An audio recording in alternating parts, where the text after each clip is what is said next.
Ghanaian-born and now South African-based author Augustine Kwakye-Agyekum shares an honest and detailed account of his life journey in his debut book titled Against All Odds. Based on his own personal experiences, Augustine narrates a moving but equally motivational story in an effort to try and inspire the youth whose childhood may be similar to his. Augustine joins us now on Skype to take us through some of the interesting, fascinating as well as challenging times he's lived through as he tells it in this offering. A very good morning to you. Thanks for joining us. Welcome. Good morning, sir. Let's start with the reasons behind why you decided to document your life story in this book. Thank you. I documented it as a means of motivating young people whose early background, childhood may be similar to mine, as a means of encouraging them that their background should not be a determining factor of how their future will be. They must be determined and also focus on a vision, and they'll be successful in their life. Take us back to the young Augustine growing up in rural Ghana. How is that like? It was challenging. Growing up in a village where the only person you can look up to to motivate you is a local carpenter or a blacksmith who didn't go to school at all. So I had nothing actually to look up to as a role model. I had to do things myself and be able to be where I am right now. Growing up in a family of 11 children to illiterate parents and whose early time I wore a sandals or a shoe was when I was 17 years old. That was when I was starting something like a high school. It was a bit of a challenge, but I was very determined because I wanted to get to where I am right now, and I managed to be so. And Augustine, you write a lot about God and the role that he plays in your life, but it hasn't really been an easy journey for you. Talk us through that. Yes, God is great. I lived my life as a young boy, as an altar boy, or what you call mass server in the Catholic Church.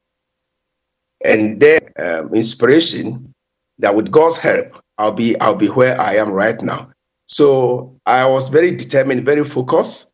When I left the village for the city, which is Accra and later Kumasi in Ghana, I did not allow what young people do when they get to the cities to get into me, like clubbing, movies, chasing women, smoking, drinking. I tried to do away with all those because of the Christian background I had. And with that determination, I think I was able to get to where I am in my life and profession. And you also talk about your family with pride in this book, especially your wife. Talk to us about the role and importance that they played in your journey. Yes. Margaret, my wife, has been has inspired me a lot. In the early days when I came to South Africa, my job entailed traveling around the world and working long hours in the office. With young, growing-up children, Margaret was a pillar in the house. She stayed and supported me throughout long working hours, traveling out of the country, so many weeks out of the country.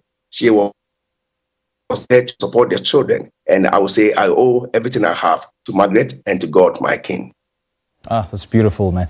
Now, having lived the way that you did and becoming the person that you are today, Augustine, what do you attribute your success to? Determination, hard work, and have a focus, a vision. With this in mind, irrespective of what the challenges will be, I'm very positive that one can succeed in life. The background of, as I have mentioned in the book, should not be a determining factor. Yes, we all started from somewhere, but looking at what I have been able to achieve professionally and being inducted into the Cities Hall of Fame in London in 2009, I look back with pride and say, Lord, thank you for what you've done for me. You know, Augustine, just listening to you right now, I get a sense of hope and courage. And also from reading this book, speak to us about what you want readers to take away from your story. Yes. I want my readers to take away that a rural boy born in Ghana to find his way into the Hall of Fame in London is not an easy journey. It requires determination, it requires hard work, it requires discipline. And if one has all this behind him, and once again, with God being an inspiration in one's life, one will be able to make it to wherever he wants to be.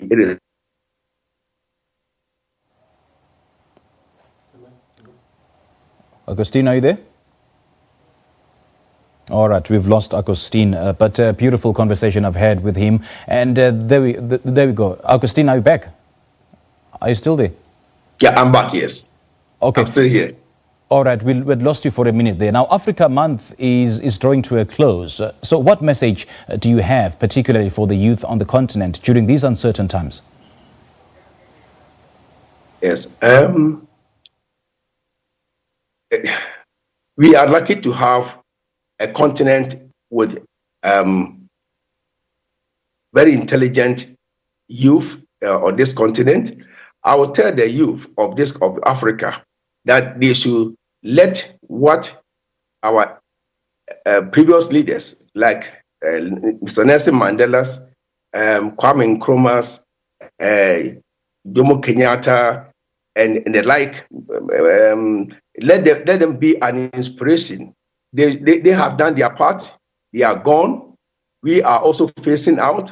We leave the continent in the hands of the youth who are coming to take the continent to the next level. So we look up to them. One day in our graves, when you look back, you'll be happy and say that, Lord, the youth of the continent have not disappointed us. They've actually taken the mantle forward. All right. Augustine, thank you so much for chatting to us and for sharing your life story with us. It's quite inspirational and we appreciate it.